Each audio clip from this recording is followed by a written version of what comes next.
Bonjour à tous et bienvenue sur un nouvel épisode de Nous Entrepreneurs. Aujourd'hui, je suis ravi de recevoir Christophe Girardet, qui est le fondateur et président de Victor et compagnie. Bonjour Christophe, Salut Benjamin. bienvenue. Est-ce que très simplement tu peux te présenter, notamment te présenter ton parcours jusqu'à avoir créé Victor et compagnie, s'il te plaît? Bah écoute, assez simplement, comme on le fait dans les métiers de la boulangerie-pâtisserie, je suis un enfant issu de l'apprentissage de la boulangerie-pâtisserie. J'ai démarré mon métier de pâtissier chez un grand monsieur de cette profession. C'est donc mon maître d'apprentissage qui m'a transmis mon savoir-faire, mon savoir-être également. J'étais apprenti chez un monsieur qui s'appelle Gabriel Paillasson, qui est doublement meilleur ouvrier de France, qui est également le créateur de la Coupe du monde de la pâtisserie. On a pour habitude de le situer comme le pendant de Paul Bocuse. Il est le Paul Bocuse de la pâtisserie. Donc j'ai Ok, appris ce métier dans une belle entreprise où on apprend la rigueur et en tout cas les belles choses. top. Et donc ça, c'est la formation au métier. Et qu'est-ce qui t'a amené à te lancer à ton compte et quand est-ce que c'était? Bah, effectivement, c'est la formation initiale. Alors après, j'ai fait plein d'autres formations parce que, je vais dire, ça, c'est de la formation théorique et, je vais dire, c'est le savoir-faire, travailler avec ses mains. Et on sait que maintenant, enfin, pour être chef d'entreprise, je fais souvent ce parallèle. Je dis qu'on a 50% de notre cerveau avec lequel on travaille avec ses mains et 50% de notre cerveau, pour le coup, avec lequel on travaille avec notre cerveau. Donc, on fournit aussi beaucoup d'intelligence. Et comme on l'a dit en préparant cette émission, bah maintenant, un chef d'entreprise, c'est savoir travailler, savoir coacher, savoir diriger, savoir communiquer. Enfin, c'est tout un ensemble de Mm. choses pour le coup. Donc, il faut avoir pour le coup un cerveau bien rempli ou en tout cas se former à toutes ces choses pour être un bon chef d'entreprise. Et en tout cas, ce que je dis, moi, je suis plus un entrepreneur de la boulangerie-pâtisserie qu'un boulanger-pâtissier simplement. D'accord. Et donc ça, je comprends le comment, mais est-ce que tu disais avant qu'on commence l'interview que tu étais fils de commerçant, est-ce que tu t'es toujours dit quand tu t'es formé à la pâtisserie qu'en fait tu allais ouvrir tes propres établissements? Est-ce qu'il y a eu un déclic? Est-ce qu'il y a eu des essais? Bah, je pense qu'effectivement, comme tu le dis, quand on est dans un commerce, quand on est dans une entreprise, quand on vit l'entreprise au quotidien, enfin, moi, j'ai toujours reçu au fond de moi que j'allais être un jour chef d'entreprise. Donc, effectivement, j'ai été apprenti, puis j'ai travaillé dans des entreprises, j'ai pris des responsabilités de nos entreprises. Et puis, assez tôt, avec mon épouse, qui arrivait pour le coup pas du tout de l'univers de la pâtisserie, qui travaillait dans l'industrie pharmaceutique, mais pour le coup, qui avait appris tout ce savoir-faire RH, gestion. Pour le coup, elle était hyper calibrée pour faire ça. Et notre première boulangerie-pâtisserie, on a racheté une boulangerie-pâtisserie en faillite d'ailleurs. On Ok, avait une offre qui a été acceptée, on avait 27 ans. Donc, tu vois, on a fait ça assez tôt. Voilà. ça marche. Top. Et alors, qu'est-ce que l'unicité de Victor et compagnie? Comment est-ce que vous vous positionnez? Bah, écoute, on est très différenciant et moi j'aime, et de toute façon il faut être différenciant parce que maintenant c'est un univers extrêmement concurrentiel. Il y a beaucoup de monde et alors je suis aussi vice-président de la fédération de la boulangerie, de la FEB, qui est Ok. la fédération des entrepreneurs de boulangerie-pâtisserie. Donc j'ai la chance du coup de pouvoir côtoyer plein, plein, plein, plein d'entrepreneurs de boulangerie-pâtisserie. Donc, étant donné que je connais peut-être un petit peu plus cette concurrence que certains, il a vraiment fallu qu'on trouve un créneau. Et nous, le créneau, c'est la boulangerie éco-responsable. Alors, ça veut dire plein de choses. Ça veut dire déjà commencer par cultiver son blé. Chez Victor et compagnie, on est à peu près les seuls à s'être associés avec un ensemble enfin, en tout cas, un groupement d'agriculteurs. Ils sont 7 agriculteurs. Je suis le boulanger de la troupe. On a formé une association tous ensemble. On s'appelle les Robins des Champs. Mhm. Euh, Robin des Bois, lui, sauve les pauvres. Nous, Robin des Champs, on sauve les paysans. Voilà, c'est aussi l'ADN de notre groupement. Donc, on a commencé par ça, par créer une association. Et du coup, on cultive notre blé tout près d'ici, dans l'Est lyonnais. D'accord. Donc ouais, tu as une approche locale, responsable, avec une répartition, du coup, j'imagine, des revenus qui aussi est un modèle à supporter de ton côté, c'est ça? Exactement, tu fais bien de le dire parce que c'est vraiment ce qui a motivé, en tout cas, notre association et on l'a vu, hein, ces derniers mois, tous ces agriculteurs, qui n'arrivent pas à vivre de leur métier, qui touchent, des demi-SMIG, en travaillant des heures et des heures. Enfin, en tout cas, c'est l'inverse de ce en tout cas, c'est l'inverse de ce qu'est un chef d'entreprise, de pas vivre de son métier, hein, clairement. Mm. Donc du coup, pour essayer d'enrayer tout ça, on a créé cette association et bien évidemment, on essaye d'avoir, en tout cas, on se parle. On est 3 métiers. On est donc le métier d'agriculteur, le métier du meunier, le métier du boulanger et on communique, ces 3 métiers ensemble et je pense qu'on est un peu les seuls aussi à faire ce genre de choses en France.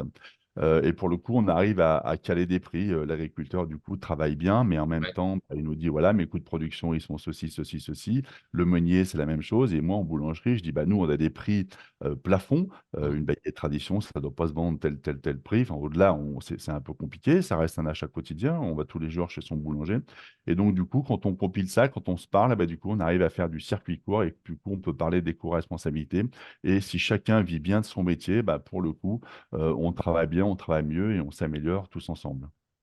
Top. Est-ce que tu peux nous en dire un petit peu plus sur la dynamique du secteur? Tu disais en plus que tu avais une vision assez générale du secteur. Comment est-ce que ça évolue en ce moment et comment est-ce que toi tu t'adaptes en tant que chef d'entreprise? Alors, le secteur, je ne vais pas dire qu'il est à la peine, mais en tout cas, il est très dynamique. La boulangerie est un métier extrêmement dynamique. On le voit au dernier salon de la franchise. Je ne crois que il y a eu, pléthore, d'offres en termes de franchiseurs en boulangerie-pâtisserie. Donc le marché est très dynamique. Ceci étant, je pense que, celui qui s'en sort et qui s'en sort bien, c'est celui qui calcule. C'est celui qui achète bien, c'est celui qui, bah, achète bien son énergie aussi, parce que ça, c'est devenu une vraie Ouais. problématique dans notre métier. Celui qui achète bien ses matières premières, celui qui, tant qu'à faire, peut arriver ou trouve des groupements pour acheter mieux. Celui qui a une bonne politique RH, celui qui se sert, d'outils RH. Nous, on a un outil qui s'appelle Combo pour gérer toutes nos RH. Celui qui calcule bien ses prix. On a aussi un outil informatique qui nous aide à calculer un prix parce que, bah, voilà, vendre un nouveau produit, enfin, on lance pas mal de nouveaux produits en ce moment. Du coup, on a lancé un Victor Roll en ce moment. Je prends un exemple très concret, un croissant qu'on va rouler, avec, de la crème de praline et de la praline. Bah, voilà, bah, on a rajouté, à le croissant qu'on fabrique, on a rajouté pas mal d'ingrédients. Bah, voilà, combien je le vends, quel est son prix, plafond? Enfin, tout ça, il faut avoir une vraie stratégie là-dessus. Donc il faut aussi des outils. Donc celui qui s'en sort, c'est celui qui s'aide d'outils, celui qui calcule, celui qui fait pas, enfin, clairement tout au pif, quoi, Ouais. parce que le prix à la louche, enfin, moi j'ai connu, hein, ce genre de choses. Bon, bah, je sors un produit, mon concurrent, combien il le vend, combien si, ah, bah, je vais faire à peu près ça. Ah, bah, non, non, parce que les frais fixes ne sont pas les mêmes, parce que les masses salariales ne sont pas les mêmes, parce que tout est différent d'une entreprise à une autre. Donc clairement, on ne peut pas décerner de vendre un produit à tel prix. Il faut vraiment, calculer et réfléchir à tout ça. D'accord. Est-ce que ça crée une consolidation, enfin, est-ce que ça crée une prime aux gens qui standardisent, ce qui est pas trop forcément ton approche, que j'ai l'impression on voit ce qu'on appelle, je sais pas si c'est le terme que vous utilisez, mais on parlait des boulangeries des ronds-points avec les grosses boulangeries qui font du pain pas très cher, très standardisé. En même temps, on voit aussi des petits concepts qui sortent avec des horaires un peu étranges parfois, ou en tout cas auxquels on n'a pas l'habitude, et des produits limités, etc. Qu'est-ce que ça crée sur le marché? Est-ce que ça vient rebattre pas mal les cartes?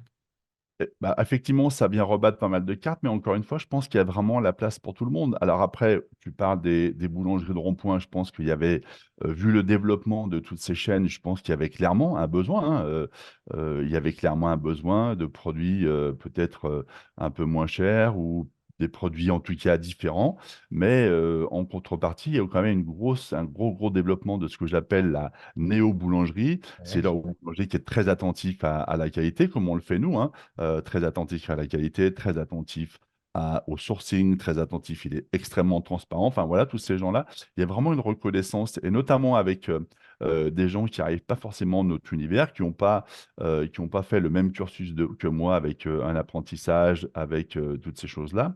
Souvent des gens qui arrivent, qui sont cadres, qui arrivent à la quarantaine, 45 ans, qui se disent, bah voilà, j'ai fait cadre dans telle ou telle entreprise pendant toute ma vie, et là j'ai envie de créer, j'ai envie de faire, j'ai envie de développer un produit, et beaucoup de gens qui arrivent dans nos métiers via ces cursus-là. Et c'est plutôt des belles réussites, et aussi bien en franchise, boulangerie de rond-point, comme tu le disais, ou en néo-boulangerie. J'ai quelques exemples comme ça en tête de néo-boulangers qui réussissent très très bien. Donc c'est assez divers. On a la chance aussi, la boulangerie est un métier de plus en plus hybride. On a des gens qui proposent du café, du thé, du chocolat le matin. On a des espaces de vie, de la musique, de Wi-Fi. On est aussi boulanger, on vend du pain toute la journée. On a aussi une grosse activité restauration boulangère. On Ouais. peut venir chez nous lors du midi acheter un sandwich, acheter une pizza, enfin, on a on a diversifié notre offre de midi. Et toute la journée, voilà, ça vit beaucoup. Et c'est vrai que la boulangerie, c'est beaucoup hybridé. Et de fait, ça reste extrêmement dynamique. Ok, top. Alors, quelle est ton ambition pour Victor et compagnie? Bah, écoute, déjà, c'est toujours de garder notre ADN, ça c'est super important, hein, l'éco-responsabilité, je le disais tout à l'heure, parce que c'est pas simplement cultiver du blé, c'est aussi, comme je le disais, bien rémunérer l'agriculteur. Mais en fait, on a toute une chaîne, on fabrique notre pain, avec nos pains invendus, on fait de la bière au pain, Mhm. on vend aussi dans nos commerces et dans d'autres univers, donc une bière qui s'appelle Victorine, Victor et compagnie Victorine, voilà. On fait aussi, une fois qu'on a cuit cette bière et qu'on a du coup, la cuisson de la bière, ça se fait avec des céréales. Et du coup, une fois qu'on a extrait les céréales et qu'on a séché ces céréales, donc qu'est-ce que c'est? C'est le nom de ces céréales cuites, ça s'appelle de la drèche de bière. Et cette drèche, du coup, on la sèche avec une petite start-up qui travaille pour nous. On fait de la farine de drèche et on la réintègre dans notre pain pour faire du pain à la drèche de bière. Donc, enfin, voilà, l'éco-responsabilité, ça résonne beaucoup en nous. Et en tout cas, l'objectif, c'est qu'on développe cette marque Victoire et compagnie en respectant notre ADN et encore une fois, être toujours très proche de l'agriculture et faire vivre l'agriculture parce que et surtout donner de la valeur au pain. Ça, c'est extrêmement important. Le coût de notre baguette chez nous, c'est pas simplement du blé, c'est Ouais. aussi des boulangers qui sont formés. C'est des gens qui sont extrêmement calés dans leur savoir pour faire le meilleur produit quotidiennement pour offrir ça à nos clients. D'accord. Et donc aujourd'hui, tu as deux établissements, il me semble. Est-ce que tu as une volonté de développement? J'ai vu sur ton site que tu parlais de franchise aussi. Effectivement, on réfléchit à la franchise. Alors, je m'y suis un petit peu exercé, j'allais dire. Mais je pense que j'ai pas forcément, et je le reconnais moi-même, hein, j'ai pas forcément le talent pour faire du développement en franchise. Donc, ma fille Déborah a rejoint l'entreprise il y a de ça un peu plus d'un an et demi maintenant, après des études dans l'hôtellerie-restauration dans une belle maison qui porte un bon nom. Enfin, ils l'ont un peu perdu, mais pour le coup, une belle école qui portait un bon nom Ouais, près de Lyon à Écully. Et du coup, elle a fait 5 ans d'études et elle a rejoint l'entreprise il y a de ça un an et demi. Et du coup, son projet, parce que vous savez, il ne faut pas mélanger les choses quand on est mm, chef d'entreprise et surtout quand ça aussi, c'est un autre sujet, hein, mais en tout cas, quand on emploie ses enfants, sa fille ou son fils, je pense qu'il faut vraiment arriver avec un nouveau projet, avec un nouvel élan. Et en tout cas, c'est le projet de Déborah de développer Victoire et compagnie en franchise, mais peut-être pas forcément en boulangerie. On réfléchit à un produit, en tout cas un concept un peu plus soft, qui est vraiment en train de... Voilà, on a ça dans les cartons. Parce qu'encore une fois, on a un métier assez hybride et on peut se permettre de faire un concept un petit peu plus soft de la boulangerie, mais je pourrais vous en parler un peu plus tard parce que pour le moment, on a encore dans les cartons et le projet est en train de vivre, en tout cas de commencer mm. commencer à vivre. Ok, super. En tant que chef d'entreprise sur ces dernières années, est-ce que tu as un apprentissage à partager avec nos auditeurs? Euh, moi, j'ai un guide. Je crois qu'il faut être curieux. Moi, j'ai développé la curiosité à un sens aigu. Faut déjà aussi aimer les gens, hein, quand on est commerçant comme moi et chef d'entreprise. Il faut être curieux. Moi, je fais beaucoup de salons, je m'intéresse à beaucoup de choses, je lis beaucoup de choses, de magazines professionnels. Je pense qu'il faut aussi avoir beaucoup d'agilité. C'est pas toujours facile, mais en tout cas, il faut être curieux et agile. On a voilà, on a des renversements de situation. Des fois, il faut toujours avoir le coup d'avance. Nous, on a beaucoup de tendances dans notre métier. Je te parlais tout à l'heure de la néo-boulangerie, le végétal avec la restauration boulanger est en train de se mettre en place. Voilà, il faut être très agile, très au courant des choses, pouvoir tester en bêta les choses de façon à ce que quand il y a un virement de situation ou quand on a une clientèle qui a un autre besoin, il faut être prêt à avoir le bon produit, présenter le bon produit au bon moment. Ça, pour le coup, c'est hyper important. Donc, agilité, curiosité. Ok. Et aimer les gens, j'ai noté aussi. Et aimer les gens. Mais ça va de soi. Je veux dire, quand on est commerçant, si on n'a pas le sourire quand on reçoit nos clients, enfin voilà, c'est juste pas possible, quoi. Voilà. Quand on rentre dans un commerce, quand on vient, en plus, on a des produits de plaisir, on a des produits sucrés, enfin, on vend des belles choses, on vend de la gourmandise. Donc, il faut aimer les gens. Si on n'aime pas les gens, on peut difficilement faire notre métier. Ouais. Et comment, quel défi tu vois devant toi pour les prochains mois ou les prochaines années? C'est quoi le challenge en ce moment? Je pense que c'est vraiment l'adaptation. On a un gros travail, on a un gros travail RH. Je sais que nous, on a pas mal et déjà beaucoup travaillé notre marque employeur. Mhm. Ça, c'est un vrai sujet. Parce qu'à la base, on n'a pas un métier, enfin, méga attractif, il faut dire les choses. Enfin, moi, je dis souvent ça, mais je vais de temps en temps dans les collèges et j'essaie d'avoir un vocable un petit peu différent de certains. Mais en tout cas, c'est vrai que si j'arrive dans un collège, je vois des jeunes de 13, 14 ou 15 ans et que je leur dis, bah, venez embrasser mon métier, vous verrez, c'est top, vous allez vous lever très tôt, vous allez plus voir vos potes. Vous allez travailler samedi, dimanche comme des tarés. C'est vrai que ce vocable-là n'est pas forcément hyper sexy. Donc voilà, on essaye de énormément travailler ça. L'éco-responsabilité en tout cas, fait partie de notre marque employeur. Mais en tout cas, voilà, on a travaillé sur les charges lourdes, on a travaillé pour féminiser notre travail, on a travaillé sur beaucoup, beaucoup de sujets. En tout cas, la marque employeur, c'est vraiment un sujet, en tout cas, un sujet d'actualité. Parce que bah, il suffit pas de savoir travailler nous, hein, il faut aussi transmettre notre savoir, il faut perpétuer notre savoir pour que on puisse trouver, en tout cas, des jeunes et des moins jeunes d'ailleurs, hein. On n'embauche pas que des jeunes. Mais en tout cas, voilà, l'attractivité, la marque employeur sont des sujets d'actualité qu'il faut vraiment, vraiment avoir en tête en ce moment. Top. Merci Christophe. Tu parles d'éco-responsabilité. Moi, quand j'entends ce que tu dis, c'est même enfin, ça. J'ai l'impression que ça va plus loin que ça parce que tu parles d'éco-responsabilité, tu parles de donc il y a un respect de la terre, mais il y a aussi un respect des personnes. Et tu parles autant en tant que commerçant pour les personnes qui viennent chez toi que pour toute la filière en partant du paysan. Ouais, bah, tu sais, enfin, maintenant, ça suffit pas de faire les choses et d'avoir un beau site internet où tout est bien noté, ta RSE est bien calibrée, machin. Il faut aussi faire les choses.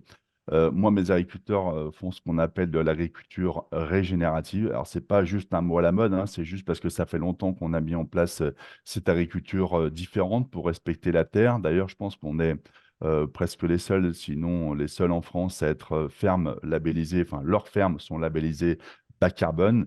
Qu'est-ce que ça veut dire? Ça veut dire qu'on a énormément travaillé pour que on capte le carbone dans l'atmosphère pour l'intégrer dans nos sols, pour qu'il soit plus riche, en tout cas pour que nos plantes de blé et d'autres, parce qu'on fait des rotations de culture, poussent bien et soient en tout cas en bonne forme, qu'on fasse des belles plantes. Donc, tout ça, c'est des choses qui sont extrêmement importantes. Ça commence par l'agriculture, mais aussi comment je reçois, comment j'intègre un salarié dans mon entreprise. Enfin, toutes ces choses-là sont extrêmement importantes. Et en tout cas, il faut être extrêmement vigilant là-dessus. là-dessus. Voilà. Moi, j'arrête, enfin, je dis pas les jeunes c'est ci, les jeunes c'est là, on trouve plus personne, on ne trouve pas. Bien évidemment, je vais pas dire que c'est facile, c'est des choses compliquées, mais en tout cas, nous, on essaie de travailler à s'améliorer pour essayer d'être un peu plus attractif. Top. Est-ce qu'il y a une question que je ne t'ai pas posée et un sujet sur lequel tu voulais t'exprimer?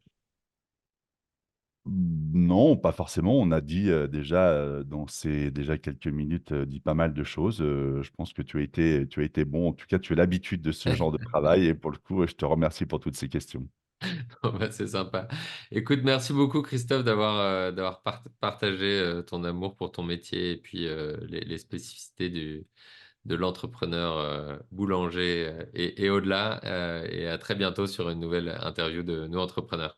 Merci Benjamin, merci à tous pour votre écoute en tout cas et longue vie à l'entrepreneuriat en entreprise. Top.